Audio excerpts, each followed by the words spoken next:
Hello everyone, John from Gaming in the Wild here, and I've got a really special video for you today. It is an interview with the maker of Citizen Sleeper 2, Gareth Damian Martin, aka Jump Over the Age.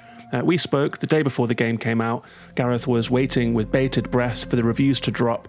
We had a great conversation about the game, about Gareth's inspiration, about its development, about cyberpunk, about speculative fiction, about imagining how food might be grown in space. It's a really great conversation and I hope you enjoy it. I do want to warn you up top that we get into some spoilers in this video, so from about 20 minutes in, somewhere around 20-22 minutes, you will see flashing up on the screen, spoilers from now. That's your cue to pause if you haven't played it yet. Come back later and watch the rest. Other than that, I hope you really enjoyed this video. I enjoyed making it. If you do, hitting like is really helpful for the channel. Dropping a comment about your thoughts about Citizen Sleeper helps other people to see the video. You can subscribe to the channel for more like this. And I will just mention briefly, there is a Patreon for this channel where you can get extra videos, extra podcasts, behind the scenes, content creation chat and more at patreon.com/gaminginthewild. And with that, let's get into it.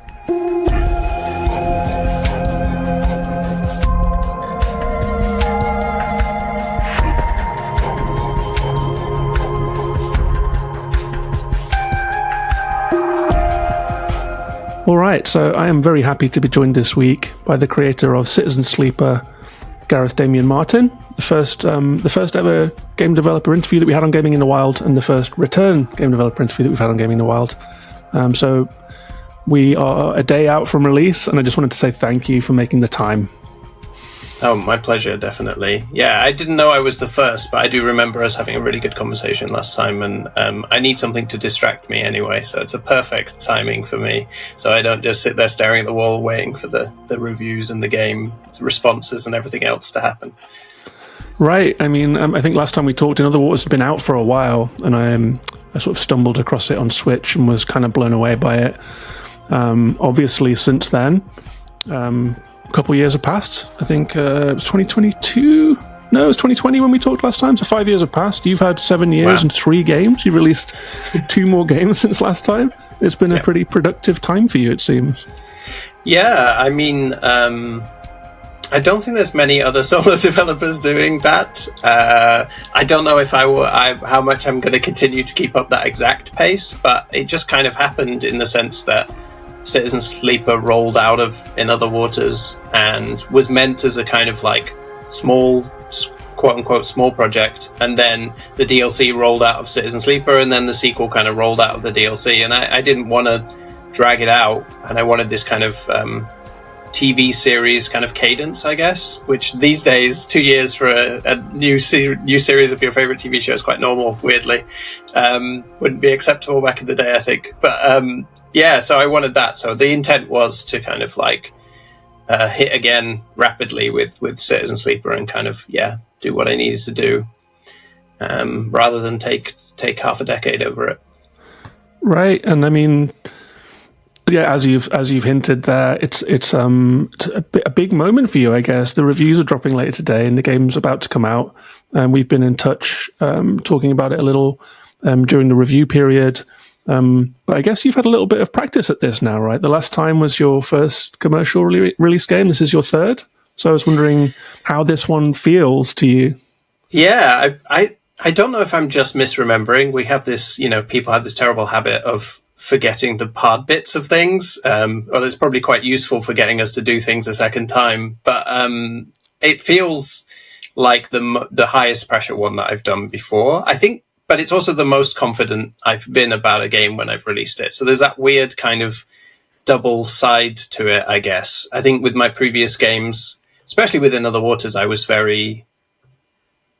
had very low expectations given how hard it is to get an indie game to do well. And then with Citizen Sleeper, I had kind of equal expectations. I was expecting it would do a similar kind of thing to In Other Waters. And I did think of it as quite niche, and a lot of people had told me it was quite niche, and I had a lot of water kind of poured on the game before it came out by people who played it and were kind of like not really sure about it. So I was like, okay, well, it only took me 2 years. If it does okay, it does okay. And obviously that blew up. And so I think this is the first time where I'm actually expecting the game to do well to some extent, as in I would hope it would do as well, if not better than Citizen Sleeper 1. And I'm hoping to be able to build on the critical response of Citizen Sleeper 1 as well. And I guess I'm much more confident about my abilities as a game maker as well. So I have more expectations of what that might result in. So yeah, there's a lot of kind of pressure and expectation. There's a lot of hype. There's a lot of people out there telling me it's their game of the year already without having played it. So it's hard not to feel a little bit of pressure. Right. But I mean, having played the game, I think this is personally a wonderful sequel to the first one, which I adored. And I wanted to ask you about the decision to make a sequel, actually, because in the first game, obviously, there's a lot of world building there. We lived in Erlin's Eye, and we got to know that space kind of intimately in the communities and the nature of this universe. But there was like a note in that game of escape, of wanting to escape the Eye, escape from things. You know, there was it started off as Project Sidereal, and one aspect of the game is trying to get off the Eye, but we never really did that. And in this game, obviously we get to leave and we get to travel and we do get to see this universe a little more. And I was wondering if, like, having done all of that background work of the companies, the circumstances of this galaxy, the politics of it, the commerce and the individual experience of it, if this sense of wanderlust to explore your own universe was like a motivating factor in doing the sequel. Not as much as you'd think. I mean, for everyone else, those things always seem like they hold a lot of potential. But for me, they mostly hold like a lot of problems, in the sense that I have to figure out how it is that they all mesh together, right? People often ask me kind of questions about like, oh, what's happening over here in the world, and what's like, what does this company do, and what's this? And I'm like, I genuinely don't know yet until I actually have to have a story there, and that's the way I work. But I do think that within Other Waters, I was a little frustrated after I finished the game, that I hadn't really. I put a lot of attention on what was happening on the ground, but I didn't put a lot of attention to the world building. And there's some kind of slightly hand-wavy stuff about how does Ellery actually get to the planet with nobody else there? Like, what kind of space transport? Why is the planet so far from Earth? How does the whole thing work? It all kind of falls apart if you poke it. And I don't think that really affects the game, but it did affect my ability to then think about building on the world, because I knew I would have to dig into these like slightly dodgy things and maybe slightly retcon them or find ways to touch them. So when I came to make Citizen Sleeper, I was like, okay, this time around I'm going to start with the mechanics of how does space travel work in this universe and all of this kind of stuff. And I wrote down some things that only turned up in the DLC and only minorly, really, and things like this. But they were really... sorry, 1 second.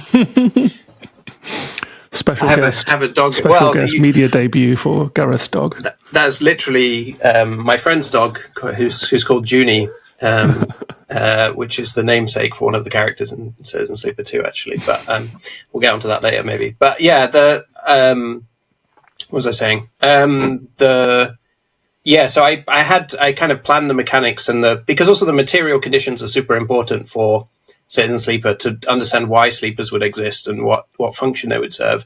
So I spent lots of time doing that. So I did what I describe it as is I left myself a lot of threads. And then when it came to doing the DLC, I tried to pick up on a lot of those threads that I'd intentionally left myself. And I wanted this idea of bringing the universe to the Eye, right, through the refugees, or really just bringing the solar system. Because people always say galaxy and universe because it's sci-fi, but I don't really touch on those kind of bigger things. Mm-hmm. So I was bringing the rest of the solar system to the Eye. And so I think, when I got to the end of that, I did then again kind of feel like, well, I still have all of these ideas, but I think I was much more driven by the idea of expanding on the kind of mechanical aspects, some of the role-playing game ideas that I'd wanted to bring in from games and that I felt would be really valuable in the game.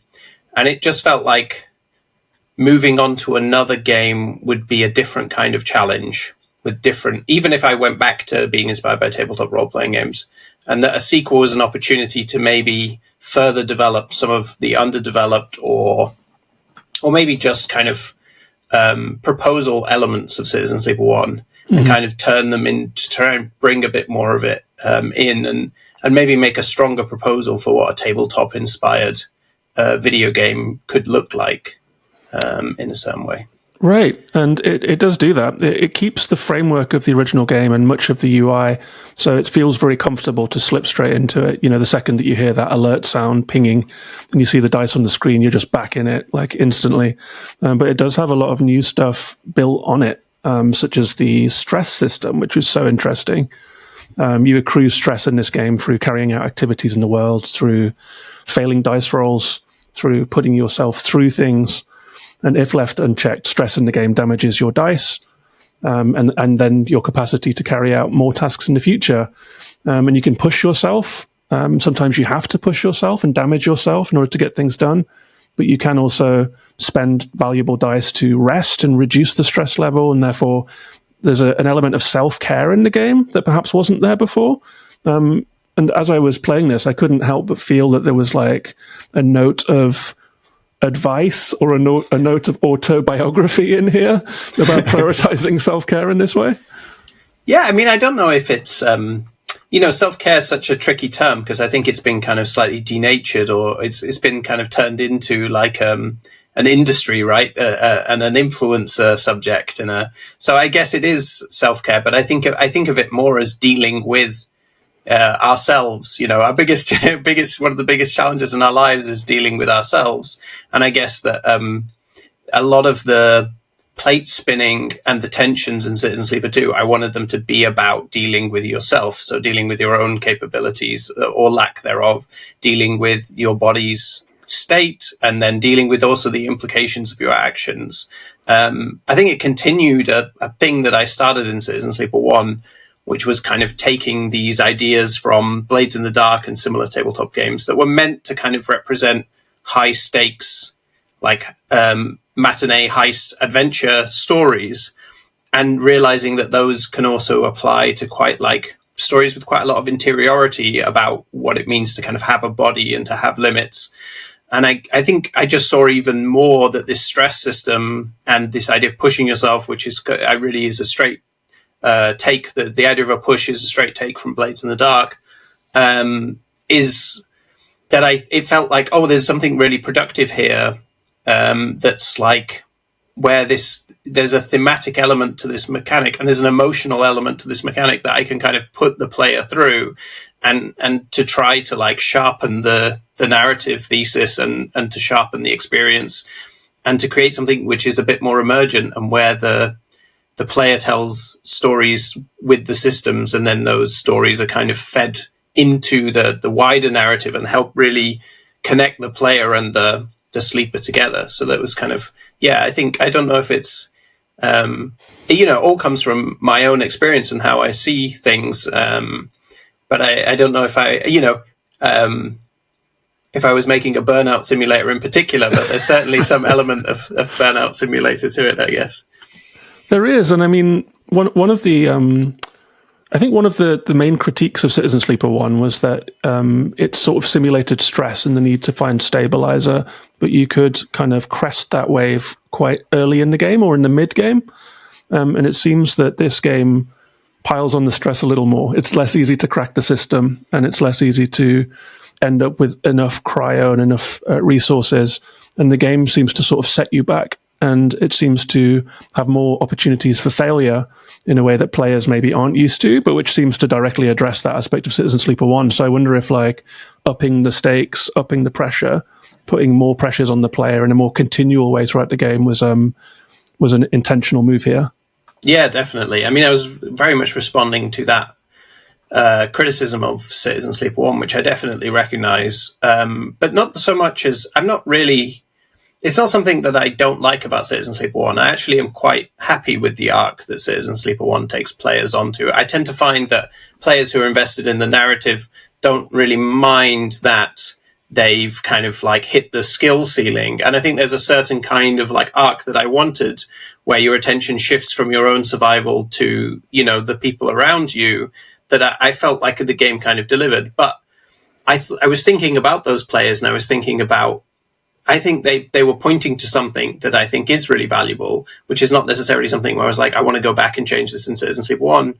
But I was thinking about the ways in which mechanics can provide or can bring players who maybe are not kind of experienced or like habitual role players, which I'm kind of am when I'm playing a game. That's kind of my focus is I'll think about the character I'm playing and I'll make decisions based on that.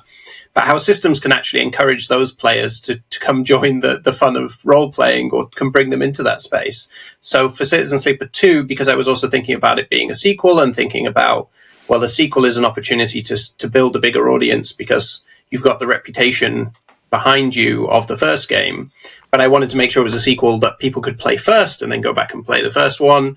I wanted then to think about, well, okay, how can I systemically encourage role playing, and how can I, reward that, and the role playing I want is this. Yeah, I think for me it's the sleeper experience, which is you're stressed out, you're on the run, you're trying to make do with what you've got, and I personally find those kind of stories to be really engaging and exciting, and I like those kind of. I love characters who are not necessarily very powerful, but they're good at improvising, or they're just lucky. Those are some of my favorite characters in all kinds of stories. So I want the player to have that experience of feeling like a lucky or unlucky character, and a character who improvises and reacts, sometimes well, sometimes not. And he's surrounded, is constantly having to make weighted decisions, I guess. I don't want the player to ever really have a free hand on almost any decision that they make in the game. I always want them to feel that there's something at play, because I think that's what really creates story for the player and engagement. So yeah, I was definitely trying to think about the kind of players that maybe Citizen Sleeper 1 worked for kind of for the first half and didn't for the second half, and to see if I could also bring those people along too. Mm-hmm. Yeah, I think I love Citizen Sleeper 1 for that too. It did feel like after a while, like even if you fail, you feel like the game is catching you and like allowing for that failure. It's not like you're ever kind of losing a life and being set back. It's like the game's kind of allowing for those paths forward. And this one does that too. There are the forking paths in this game where you can make decisions about who you trust, who you don't trust, and actions that you take in the game. Some of which are political as well. There's always a political thread running through your stuff. And there is perhaps the most explicitly in this game, where you will encounter a strike action and have to wait, like who you're going to side with, the corporation or the strikers, and you're positioned in the game with having to make a decision about that. And I felt that, interestingly to me, the game seemed to allow for you to choose either fork, but there was definitely like a charismatic union man who was kind of seemed to be like waving a flag and saying, come this way, this is the right way. And I played through that section twice, first time with the union, second time to go against and see what happened.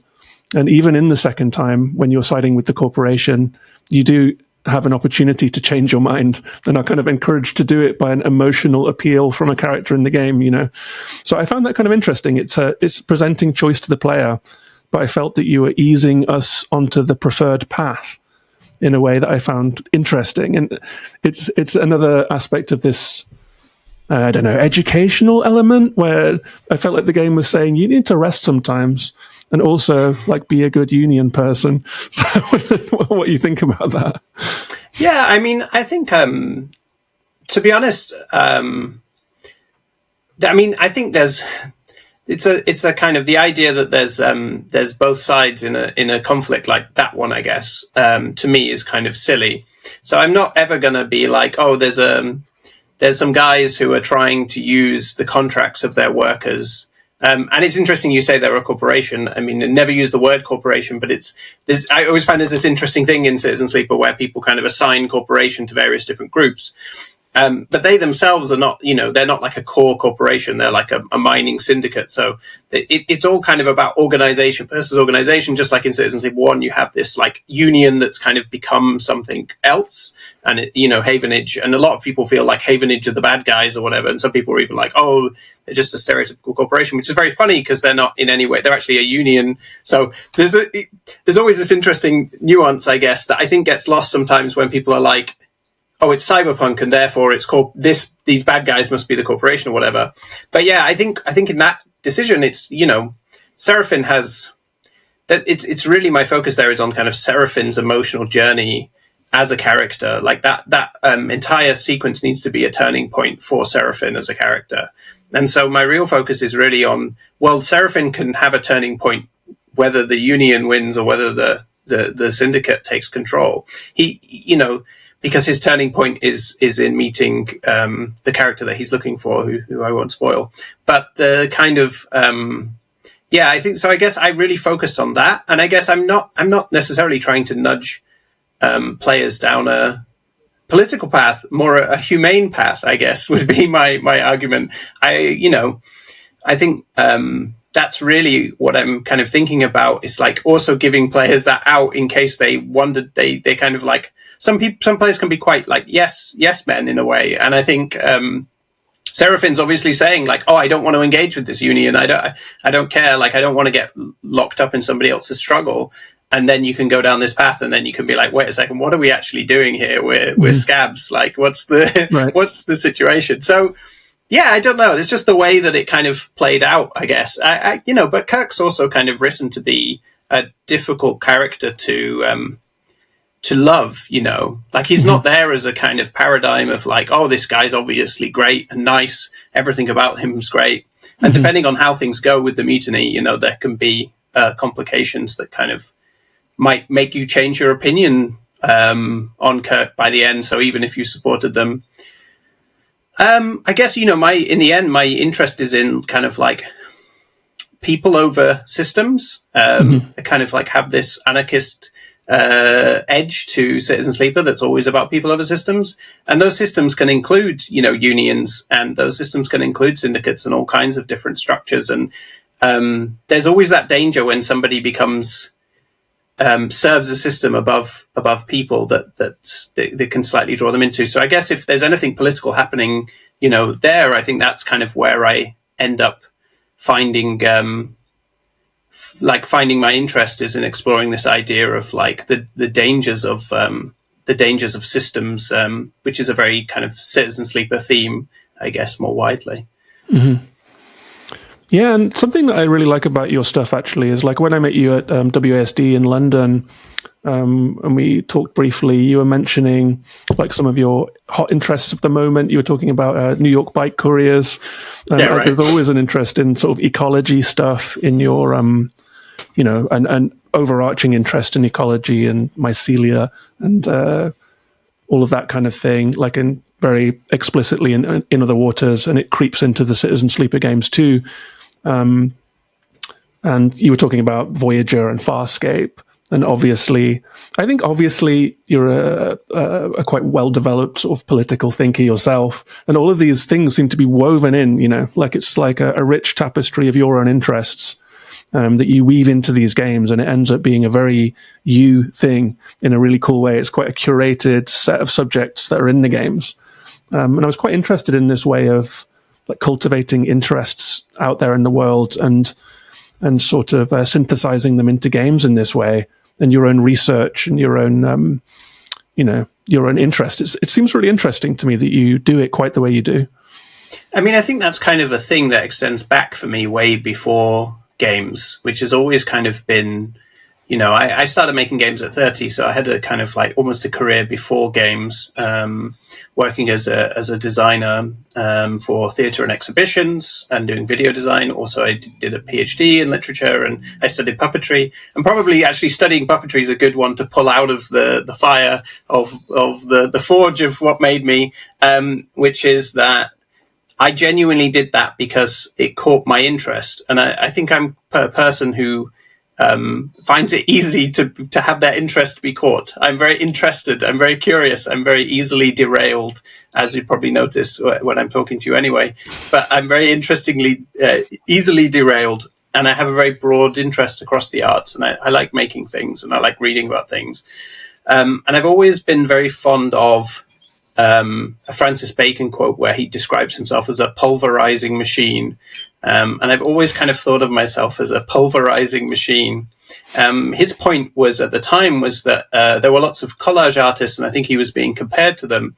And he was saying, well, he's not a collage artist because what he does is he tears up bits of newspaper and printouts of paintings and photocopies, and he used to stick them up all over his studio, and then he used to just draw bits of them. Like he'd take a hand from this picture and a face from here, and he'd kind of like begin to pile them up and assemble them. And I mean, I love Francis Bacon as a painter. I think he was a terrible human being, but he had, I think his process of his process just felt, when I found it when I was a teenager, it just felt very natural to me. To me, that was such a good description of how I felt about the world and how I felt about making art. So I think when I sat down to make games, I began with the premise of being a pulverizing machine. And for In Other Waters, I asked myself the question, you know, what are the things that I'm interested enough to spend 2 years making something? Because I know, you know, if you're easily derailed, it's very hard to spend years on the same project. And I'd never previously spent years on a project anyway. Used to kind of 3-month turnarounds and things, and people throwing something in front of me as a designer and saying, make that interesting, like make that cool. So I did a load of research, and then I come back and try and make something cool out of it. And so, yeah, it really began with me going, well, I love marine biology and I love science fiction, and I'm super interested in the kind of interfaces that appear in the backgrounds of anime TV shows. And, you know, what if we kind of glue all those together? And that's kind of where we go. And from that point on, I've always kind of continued in that mode. You know, A Mushroom at the End of the World, which is a lovely book which inspired Citizen Sleeper, has this idea of an assemblage in it, has a kind of collection of economies and ecologies and human structures that appear within the kind of ruins of capitalism, the big, broad periphery that most of us kind of, in a way, exist in to some extent, and some more than others, these kind of like partially functional spaces. And I always thought that, again, that assemblage is a very attractive word to me as a way of thinking about art. Maybe sounds quite puppetry-like as well, in a way. A puppet is often an assemblage. So, yeah, I think that's kind of, my process has always been about that. And it's very funny because, you know, people often ask me, well, how did puppetry inform, you know, you as a video game developer? Or how did your PhD inform you as a video game developer? But I often find that for me, it's just apparent that, well, I did it. I am the connecting tissue. You know, there is no connecting tissue really. It's just me. And so, but people always seem to think that there must be something more than that. But to me, that's I guess the basis for my creative work is if I see it and if I'm interested in it, then it probably can get in there somehow. Right. Right. I mean, it feels like a very generous way into like your world in a way to make games that contain all of these things that you've studied and maintained interest in and cultivated research in. It's like, it's lovely to be dungeon mastered for in this way. It's such like engaged subject material, if you know what I mean. Yeah, I do love to explain things to people or tell them facts. So yeah, it's easy when people actually want you to do that rather than that being an annoying personal habit. Then I think it turns out well. Right, and just to tap into a couple of those threads that are woven into the game, you mentioned the mushroom at the end of the world there, and in this game we encounter the imagination of, you know, how society is running out there in space. One of the interesting things that caught my eye was the way that food is cultivated. We have the mushroom growing, we have kelp tanks, we have a seemingly vegetarian society farming crops in space, and it seemed like you had fun imagining like how farming might work in zero gravity and things like this, you know. So was this like a little rabbit hole that you went down, or did you just kind of pull it together? How did that work? Yeah, I mean, that was a rabbit hole I went down for Citizen Sleeper 1, and then I think when, you know, I'm a big disliker of magical gravity in science fiction, and I feel like it denatures one of the most interesting things about space, which is that it doesn't have gravity. I think if we give it gravity, it's not very interesting. So with Citizen Sleeper 1, I was kind of like, I wanted artificial gravity that was being achieved through actual kind of plausible physical means, right, which is centrifugal gravity, right? It's not actually the 2001 gravity. Jogger sequence. Yeah, exactly. It's magical. I think it's something really magic and silly about that entire situation. The fact that it's not actually gravity and the weirdness of it, the fact that it's subjective to some extent is very interesting. And then also I really like this idea in Citizen Sleeper 1 that you would then ascend up, you know, through to a place at the center of the wheel where there is no gravity. So the moment I committed to zero gravity, yes, I did then have to read quite a lot about zero gravity farming. I'm not really a hard science fiction writer, but I have this thing about the material conditions of things being important. So not necessarily the precise engineering or chemistry, but like saying that space is denatured if you take away the kind of gravityless quality of it. I think there's something important about the material conditions that also generates a lot of energy and thoughts and stories. And when you're making a game as big as Citizen Sleeper 2, you need as many prompts as possible to help you generate stories. So zero gravity is great because you can just say, well, this but in zero gravity, and you start down a path that gets into interesting places. So in Citizen Sleeper 1, we have like stacks, which are this kind of like fictional farm type object. It's like a contained farm. And yeah, one of my favorite things when making Citizen Sleeper was making Citizen Sleeper 2, I knew immediately I wanted to have every place have a cuisine because you need to be able to eat at every station. And to just have these little suggestions of how it is that someone might achieve that and what the different kind of foods were. And, meat doesn't really make sense in space. So it all becomes very ecological. And it's a fun little rabbit hole to go down. And like you said about my interest in bike couriers, just being like, well, what's a bike courier in zero gravity? And I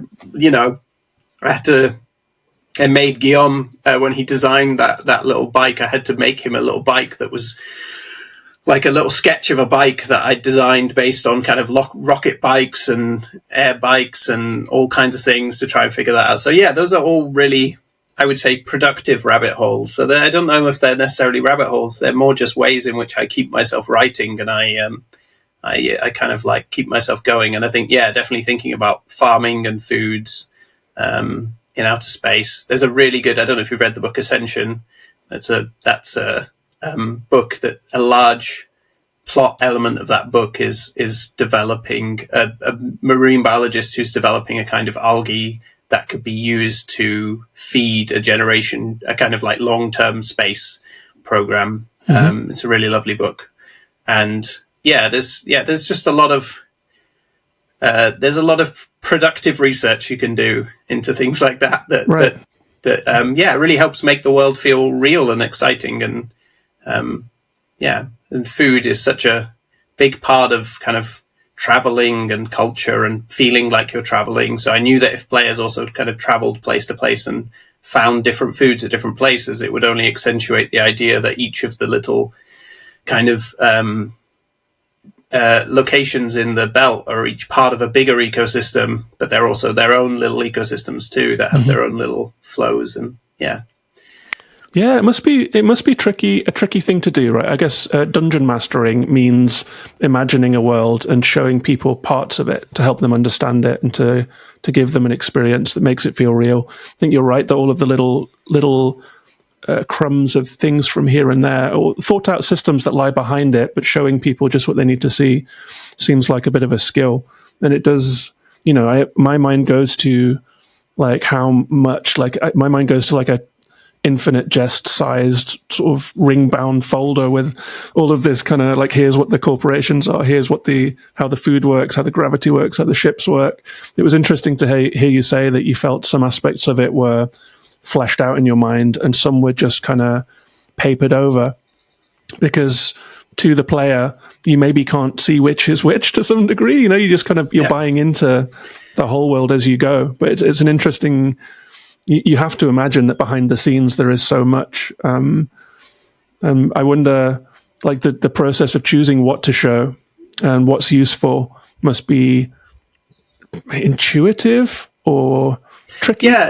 Yeah. I mean, there's no ring binder. There's no, there is a document that's got some things in it, but I'm the only person who knows which of the things in that Word document are actually wrong and actually right. So it wouldn't be helpful for many other people. But then that's mostly just the core rules of like, how do people get to places and how long does it take them? And, what technologies are available? Do we have this technology or that technology?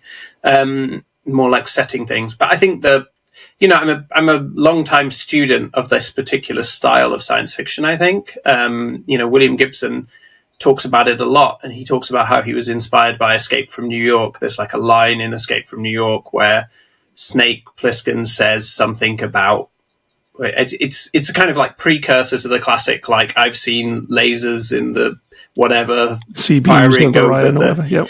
Yeah, exactly, from Blade Runner. But I think he refers to something, right? And Gibson specifically cites this line in Escape from New York as inspiring his approach to science fiction, where he's got this wonderful thing. Count Zero, one of my favorite of his books, begins with the line, the Slamhound found Turner's tail in New Delhi. And it never explains what a Slamhound is, because the Slamhound explodes about 5 sentences later, putting Turner into hospital. But I always loved that as an opening sentence. It's just like right from the beginning, you're just throwing these weird nouns down. And I think it's the thing about, obviously all genre fiction can kind of drown in veils and enclaves and all these kind of like terms that get thrown around. But I think it's actually there's a particular trick to the scale of those nouns and the commitment to not explaining them that works. I think if a Slamhound was like a big plot element, that would be a problem. And if a Slamhound was like an entire city or something, but the fact that it's just a thing, and we kind of know immediately what it might be because it's on his trail, and so it's a hound because it's sniffing something out, and it blows up 5 sentences later. So I guess that's the slam. It is enough there to kind of, it's almost onomatopoeic in its style. So I think there is a kind of special trick to that. But I think, I'm a long-term student of that trick, I guess. So I don't know if I could completely break it down, but it's something that I've paid a lot of attention to over the years, because it's something that many of my favorite science fiction writers do. And I think it's something that's done a lot in books like Ascension, which is a kind of literary book that is a science fiction book, as in it was written by someone who's usually considered to be a literary writer. I think often it's done very well by writers who come from outside science fiction and come to science fiction and don't kind of treat genre as gospel. And so I think it comes from that. And I guess I feel that I work in that tradition of kind of coming from outside of genre and maybe trying to approach genre with a bit of a critical eye.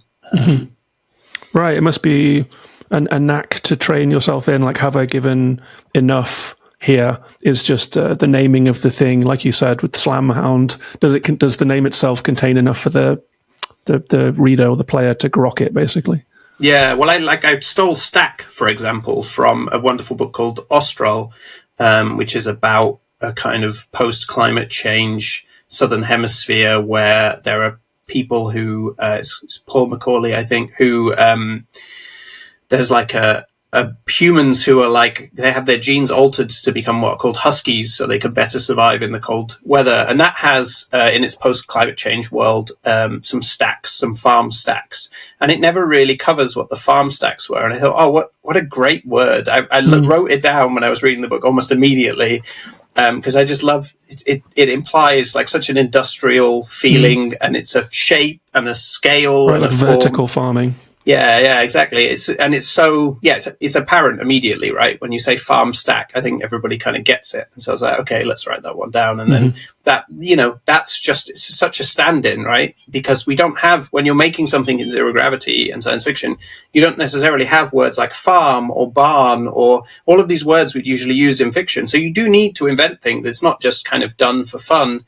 It's everything sounds really dumb if you're constantly explaining like where the food is coming from, and you need the characters to be able to say it. So I was like, okay, stacks. Yeah, we're going to work on a stack. You've got to go to the farm stack. You do a stack shift. It's, it just has a kind of like je ne sais quoi of science fiction quality to it. And so I kind of, I do have a habit of kind of saving those and finding them where I can. Mm-hmm. Yeah, and another thing that was fun about this game, right, is that we get some returning characters. I will say at the start of this podcast that it's spoiler-full to some degree, just so that people know, by the way, so we can talk freely about it without spoiling. But it was interesting to me which characters were moved forward into the new game. We get Bliss, we get Ankita, Aki, and Sol. And they have, I absolutely love the tender moments where they see you, seem to recognize you. They have memories of the sleeper of the first game. Just gorgeous, as the player to experience that. It was fun how they carry forward, the sequel carries forward some of those story threads from various parts of the first game. I wonder how you went about, because it does move forward so many smaller stories from Citizen Sleeper as well as being a new narrative, which I thought was an interesting choice to weave them together. They do seem like companion pieces in that way. Yeah, I mean, that was there from the beginning, definitely doing a sequel. I love time skips, and I love that kind of process. I think, one of my favorite narrative things favorite missions in all the video games is the Archangel mission from Mass Effect 2, where you meet Garrus again after having not seen Garrus since Mass Effect 1 and not knowing that it's going to be Garrus.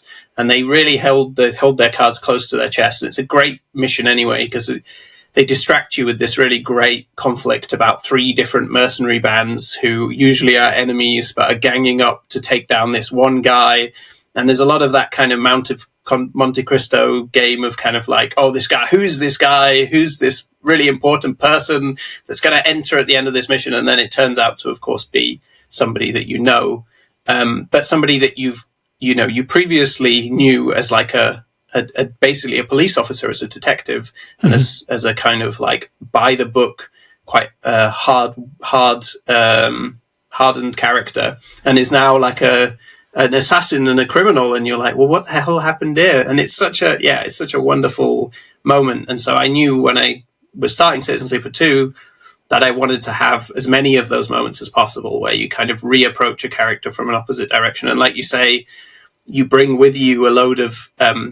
it just came naturally when I first started writing these that there would be a fun moment where this character would, of course, know what a sleeper was, and having met one before. And the reader, may also know that you were that sleeper, but you can't actually say to them, it's me. Hi, Ankita, it's me. And I'm always looking out for those moments of kind of yearning and like the pull into the screen from the game, because I think those are, if I refuse those just a little bit, they create a very powerful need from the player to have that heard and resolved. And so I knew that if I could bring these characters up and then also have them kind of, you encountering them for the first time, that there would be this kind of like need to understand them.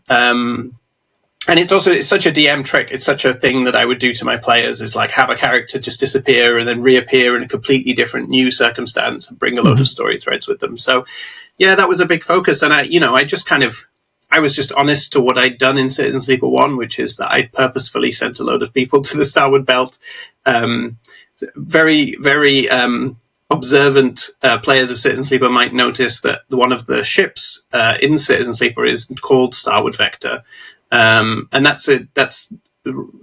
I did have this idea in my head of like, okay, there's this Starwood Belt, and that would be the next place I would want to go to. So let's have a load of characters go there, and it be a kind of big question mark, because that would be quite fun. It's a bit like that bit in Star Wars where they say there's a Clone Wars, and then nobody ever really talks about it again. And when you're a kid, you're like, what the hell? What are these clones? Yeah. Why are there clones?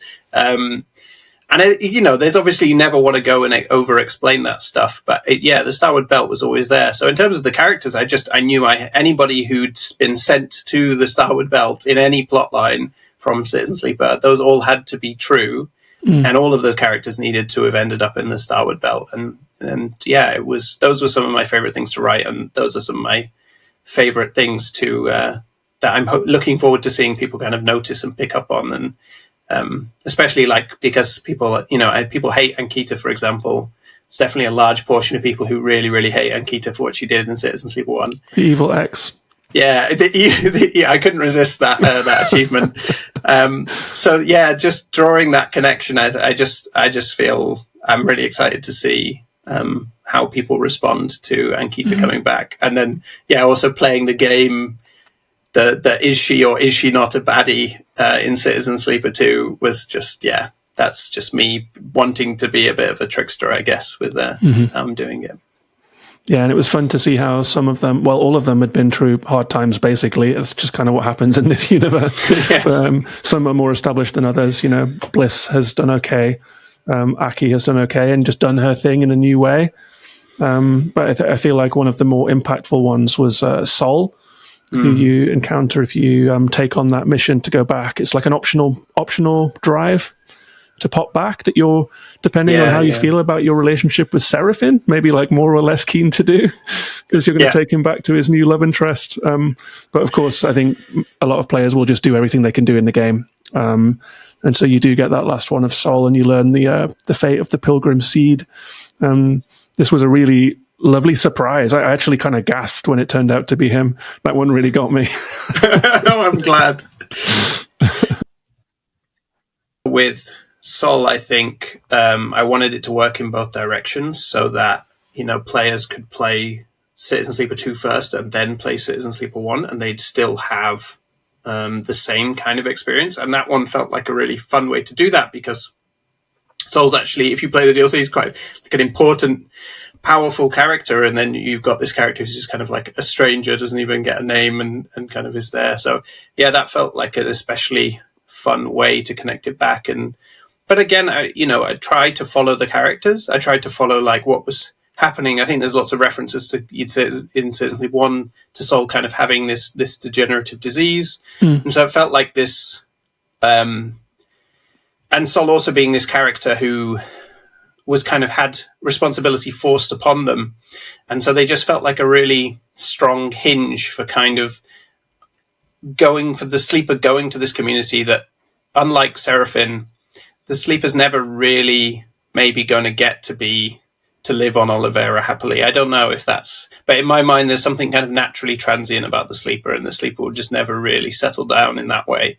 And so having this character who's kind of had responsibility also thrust upon them, and also exists within a dying body, and is kind of like maybe quite pessimistic about that fact, depending on what you say to Sol, just felt like a really interesting hinge point to place alongside the kind of enthusiasm of Olivera's kind of party. And yeah, I don't know, just felt rich. I don't know if I knew where it was going, but I just kind of that was one of those things where I wasn't sure exactly if I was going to do it. And then just as I was writing the scene, Sol just kind of basically sidled up, as he does in the scene, in my brain, and was just turned up and just started saying things. I was like, okay, I guess you're in. Mm-hmm.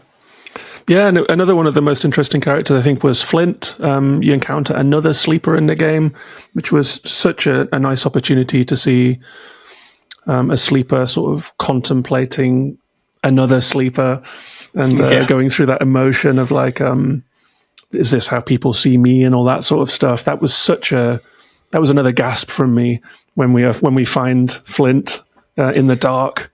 That was a really nice move. Scary Flint. Yeah, exactly. Punished Flint. yeah, exactly. Yeah, I mean, I think, that was one I was holding back. I was thinking about having a sleeper turn up in Citizen Sleeper 1 for a long time, and then I was like, never really felt like I had the grounding to do it, and I didn't want to rush it and try and squeeze it in. So I kind of held that back, and we just had like who I refer to as Sleeper Zero, who's a character you see, but they have already died on the eye. And you kind of like, there's a little bit of following in their path. But yeah, I really wanted to try and get that moment in, because I knew it would be a massive moment, and I knew it was necessary to do within Citizen Sleeper to have this kind of, this thing happen. And then I think there's also, just from my experience, there's this funny thing about when you meet someone who's the same as you in some way, or maybe that there's this kind of weird suspicion combined with enthusiasm that I think is a very human thing. Like when you meet somebody who comes from the same part of the world as you, or someone with some other trait or personality element, and you suddenly kind of have this moment of self-perception, but also of suspicion, and you realize that you might have to take a leap to kind of like get to know them or to see them. And that felt like what would happen if a sleeper met a sleeper. Suddenly, especially as your mononym is literally Sleeper, which is something that, again, like Flint has some fun with. And it's kind of like, all these things, like, I wanted the player to think, should I have a name? Like Flint has a name. Right. Where's my name? I did think that. Yeah. I didn't know I could do that. Things like this, it just felt like a really rich thing. And then I think I really wanted that journey of solidarity, where you have the option to kind of learn to understand Flint, but without ever really kind of becoming Flint's best friend. You never really become like sleeper buddies or like the team sleeper. You just kind of end up as you're actually quite different as people is the kind of like end point, I guess, that I want players. But that doesn't mean that you can't have a solidarity with each other that's quite meaningful for both of you. And became a real hinge for some of the themes of solidarity and the reality of dealing with people, which is something that I did really want for Citizen Sleeper 2, not this kind of RPG collectathon of like everybody's my best friend and one of them I'm sleeping with. But instead this kind of like people are not easily kind of marshaled and they tend to come and go and you don't always know what's going on in their heads. So I think, I wanted that Flint's kind of like maybe the apex of that, although Eugene's got a lot of that too as well. Yeah, and by the end of it, you do have a pretty fun crew to choose from. I think you did manage to hit that note that you were after from the Farscape-y, Voyager-y kind of ragtag bunch of people with their own stories and personas. It felt really nice. It was like another... In the first game, obviously, you arrive and you have to kind of build community, even though people are suspicious of you a lot of the time. This is a different way of doing that, where you're actually kind of leading the community. I guess you do in the first game too, but this idea of taking other people under your wing and kind of bringing them in and building a space for everyone seemed to land really well for me by the end of the game. I'm glad. Yeah, I mean, that was definitely a big focus, and I think it's a different group of people, right? They're all of the characters have to be somehow transient, or they're people who are between things or on the run from something or chasing towards something. And I think this gives a different kind of tone to being in a community where I think in Citizen Sleeper 1, a lot of the people already have their community anyway. I mean, Lem and Mina already have a babysitter to some extent. It's just that she's not very reliable. You're kind of like, you're slightly on the outside in a different way because you're actually the only one who's alone. Sometimes it seems in Citizen Sleeper 1, and no matter what happens, you're kind of always alone in a way. Like you always come back to being alone as a sleeper. While I think in Citizen Sleeper 2, I was thinking more about this kind of solidarity between people who are in a similar situation, even if they're very different. And I think solidarity more than friendship became the kind of like motivation for me. Thinking about bringing a crew together and that process.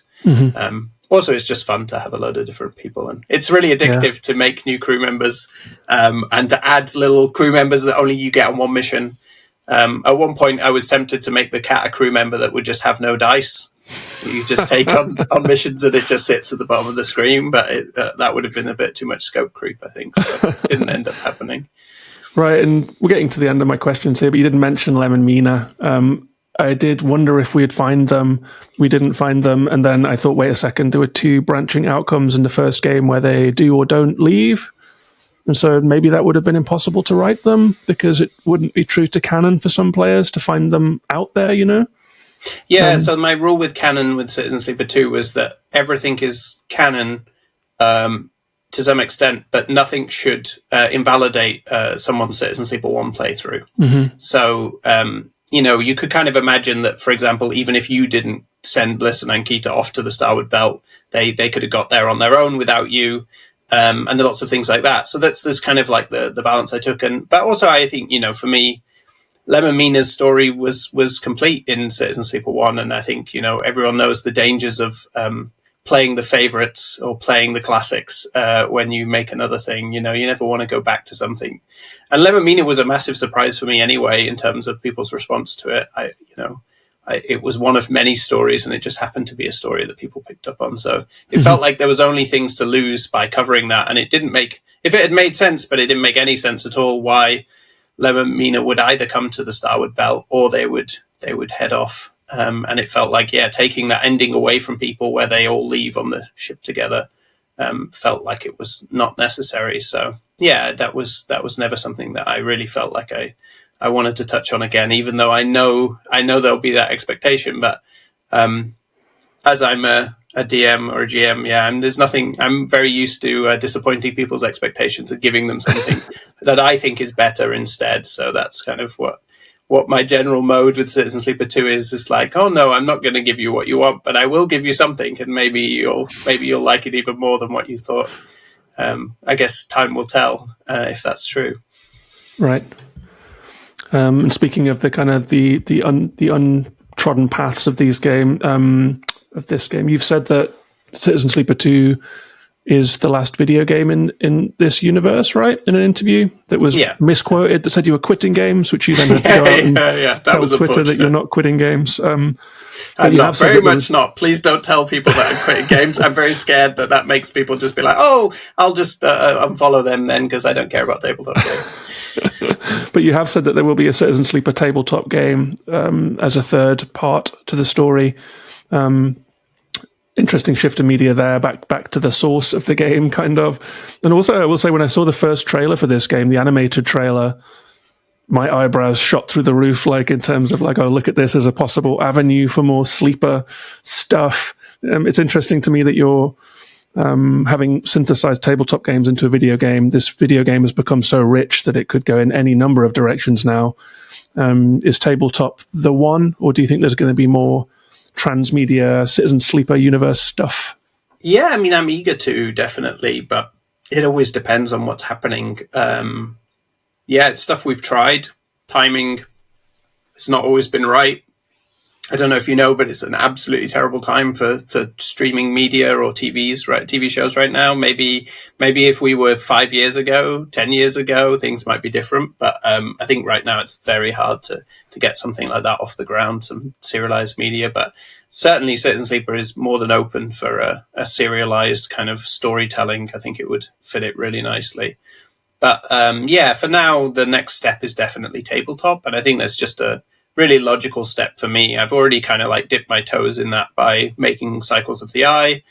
And I kind of want to build on that a little bit as well in future, kind of maybe expand Cycles of the Eye a little bit, which is a solo tabletop game played with tarot. It's like a kind of, I like to think of it as the unofficial title is Citizen Sleeper Remixed, because it is essentially like playing a kind of pen and paper remix where you might meet only Bliss might be the first person you meet, and Bliss might be like working on a farm or something, based on your own story that you build through it. So it's quite fun as a kind of like cycling of the themes.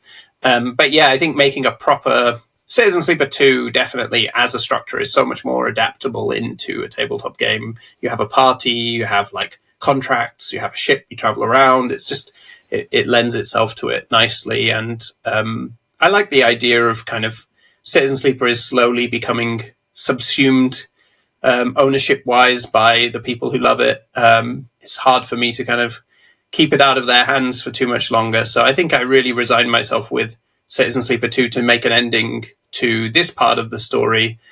Hence, kind of bringing in Flint and also trying to deliver that kind of final scene that in a way, for me anyway, was my attempt to kind of draw a line under this particular set of stories and kind of maybe tie them up a little bit, but also leave a little bit of future imaginings for people to do and kind of send them off. It just feels like a tabletop game would be the most logical way to just hand over the keys a little bit and let people go wild if they want to tell the story of Memphis and how he got his scars by role-playing as a group of bone suit operators growing up on his home moon. It really excites me. I like that idea.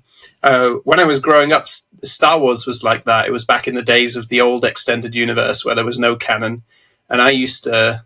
I didn't really watch the Star Wars films very much, but I was a big Star Wars fan because I used to buy all of these little collections of short stories you used to be able to get. And they were all written by quite notable science fiction writers and things like this. And they were often completely, one of them I remember was about scout trooper bounty hunter who was like hunting big game on some planet, and it was about their story. And they were all brilliant, and then none of them connected to anything. They were just kind of vaguely in that zone. So I think, yeah, for me, if Citizen Sleeper can go in that direction and become a load of kind of nebulously connected but very meaningful stories to people that they tell each other, I can't think of anything better than that, really.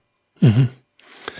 And for video game players that perhaps aren't so ingrained in tabletop, I guess this might end up becoming a bridge for them into that if they want to see more and play more, and they have to leave the video game medium to do it. You might get an interesting crowd for that next tabletop game. Yeah, definitely. We'll definitely be considering that. I think it's a project that's going to take a couple of years from now, I think, before I'll be working with a collaborator on it, because I don't have the time necessarily to be full-time, obviously, making a tabletop game. I've got a video game to make. But I think it will be, and we'll definitely be thinking of it as people's first tabletop game as a possibility. But I also would say to anybody, who is slightly curious about, who really enjoyed Citizen Sleeper, is slightly curious about tabletop games. I myself only got into tabletop games during the development of In Other Waters. So it's not like I'm some kind of storied expert who's run a million campaigns, It is relatively easy to pick up something like Blades in the Dark and just have a go at running it. I started running Blades in the Dark for my little brother, who's one person. When he just happened to be in London, I was just like, let's go down to Forbidden Planet. I'm going to buy the book, and then let's try and run a session and see what happens. I ran a couple of one-person campaigns for a while, and then built that up to now I have a regular group of only 2 people, and it works just fine. It's because you're in control and you can adapt things and change things, and I personally find it super addictive, and it's a really good way to also play about with narrative design. I really recommend, if there's people have any interest, to just at least give it a shot, at least find one weirdo friend that might possibly be convinced to pretend to be something, and try and find something that they'd really, really like to pretend to be, so they'll be enthusiastic about it, and then see if you can run a game around it. Yeah. Well, I think my Design Works is in the mail now, so I'm looking forward to getting my Cycles of the Eye, and I'll bear that in mind and maybe take a swing at it as someone who hasn't done any of that stuff since, the Games Workshop teens or whatever. Right. Yeah, things have changed a lot. But yeah, I'll be very curious to see how people find Cycles of the Eye. And yeah, Cycles of the Eye could totally be played collaboratively as well. And but yeah, it's hopefully it's designed that it, again, like as a solo tabletop game, it could be easy for people to play that maybe have never even heard of that concept before. And so we'll see how that goes as it starts to arrive in people's hands. But yeah, that's the next thing that's happening with Citizen Sleeper, even if it's not the major focus for me. Uh-huh. Well, really exciting that there is still more to come from this world, because this was a lovely game. It felt like a gift of a sequel to people that loved the first game, and it's really special. So I guess your embargo is dropping 2 hours from now, and you'll get to see what the world thinks of it. But I don't know. Yeah. I have confidence for you that this is going to be well received. So well done for the game, and thank you for making it, and good luck. Oh, thank you. Yeah, when you say the gift of a sequel, I do. Yeah, I do really want it to feel like that, only because I think that the sequel doesn't exist without people being really enthusiastic and loving the first game so much. So I do want, as much as I'm not necessarily giving people exactly what they want in my signature style, I really do hope that people who like the first game kind of come away feeling like not quite believing that they got a second one, because I know that's happened a couple of times in my life with games, and games are quite rare and special things that take a lot of work. So it's nice to be able to do that and hope, make something that wouldn't exist without the backing of the people who loved it. Well, best of luck with the reviews, and thank you for joining me, and maybe we'll talk again sometime. I hope so, yeah. Thanks so much, John.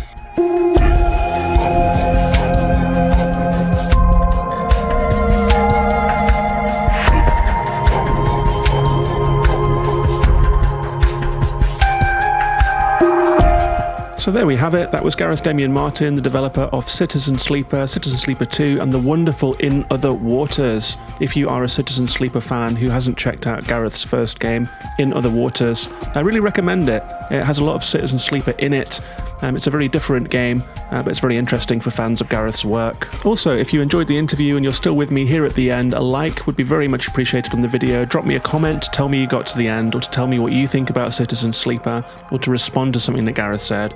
Please send this video to a friend. It all helps the channel to grow. I really depend on the audience to help me out with cutting through the algorithm. So anything that you want to do with likes, subs, shares, comments, all great. If you really, really like the channel, you're also welcome to join the Patreon at patreon.com/gaminginthewild. From $1 a month, you will get 15 bonus podcasts. You'll get behind-the-scenes content creation chat about how I make the videos and how I feel that they went. You will get access to our patron-only Discord server. And Gaming in the Wild is about to be 5 years old, which is crazy to me. And we are planning a community playthrough of a classic art game, Kentucky Route Zero. We will have a dedicated channel in the patron Discord. We will play an episode a week. We will talk about them. And then I will make a podcast at the end of every week with listener questions and comments from our joint community playthrough. I'm very, very excited about it. You're welcome to join us. It's patreon.com/gaminginthewild to show your support and to join the patron community.